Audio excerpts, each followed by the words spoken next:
the election in January 2024, there has been considerable tension, deep divides, and growing polarization in Bangladesh politics. This underlying foundation aggravated a student agitation that started in June this year. There was growing violence, including attacks on public buildings and infrastructure, as well as traffic and rail obstruction. The violence continued through the month of July. Throughout this period, we repeatedly counseled restraint and urged that the situation be diffused through dialogue. Similar urgings were made to various political parties, political forces with whom we were in touch. Speaker, sir, despite a Supreme Court judgment on 21 July, there was no let-up in the public agitation. Various decisions and actions taken thereafter only exacerbated the situation. The agitation at this stage coalesced around a one-point agenda, that is that Prime Minister Sheikh Hasina should step down. On 4th August, events took a very serious turn. Attacks on police, including police stations, and government installations intensified even as overall levels of violence greatly escalated. Properties of individuals associated with the regime were torched across the country. What was particularly worrying was that minorities, their businesses and temples also came under attack at multiple locations. The full extent of this is still not clear. Speaker, sir, on 5th August, demonstrators converged in Dhaka despite the curfew. Our understanding is that after a meeting with leaders of the security establishment, Prime Minister Sheikh Hasina apparently decided to resign. At very short notice, she requested approval to come for the moment to India. We simultaneously received a request for flight clearance from the Bangladesh authorities. She arrived yesterday evening in Delhi. Speaker, sir, the situation in Bangladesh is still evolving. The Army Chief, General Waqaruzzaman, addressed the nation on 5th August. He spoke about assuming responsibility and constituting an interim government. We are in close and continuous touch with the Indian community in Bangladesh through our diplomatic missions. There are an estimated 19,000 Indian nationals who usually live there, of which about 9,000 are students. The bulk of the students, however, have already returned to India in the month of July on the advice of the High Commission.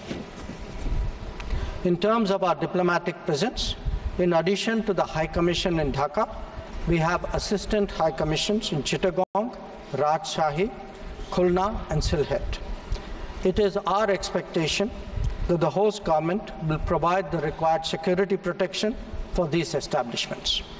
We look forward to their normal functioning once the situation stabilizes.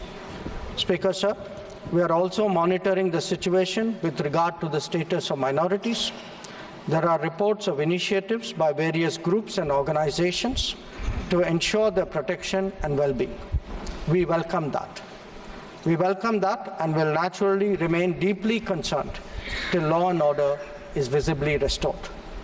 Our border guarding forces have also been instructed to be exceptionally alert in view of this complex situation.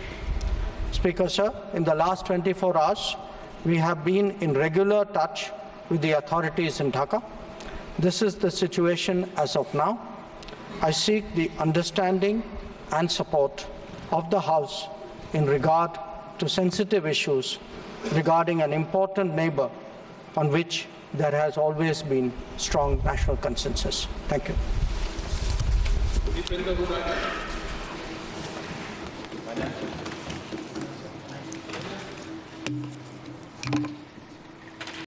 धन्यवाद सभापति महोदय। Finance bill जो कि सरकार की taxation policy से संबंधित है। So that was the External Affairs Minister S. Jaishankar's address to the Parliament on the Bangladesh situation. He's addressing in Lok Sabha after his address in the Rajya Sabha. In his statement, S. Jaishankar said that India remains concerned about the status of the minorities until law and order is restored in Bangladesh. He said that India hopes for an early resolution to the political instability in Bangladesh. In fact, he also expressed concern about the recent violence and instability, saying that it is shared by the political spectrum in India. So this is his suo motu statement on the floor of the Rajya Sabha as well as the Lok Sabha. My colleague Rishabh is joining us on the broadcast with the highlights of the speech by S. Jaishankar. Rishabh, S. Jaishankar spoke about the situation in Bangladesh, and he also spoke about the Indians who are stranded there as well as the attack on the minorities. Take us through the highlights of the speech.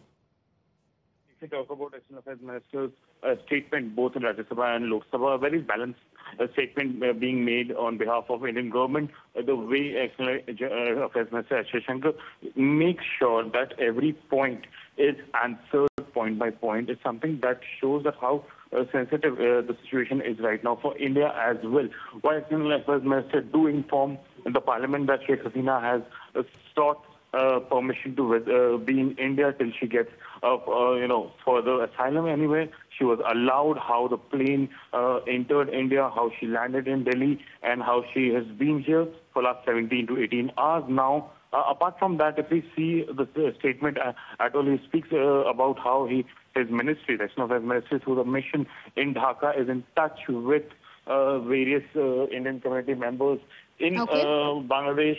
And also, having said that, how out of 19,000 odd Indian nationals, where 8,000 are students, most of them have returned to India in July itself. While informing all this, he also states India's stand that India is concerned about the deteriorating law and order situation in Bangladesh.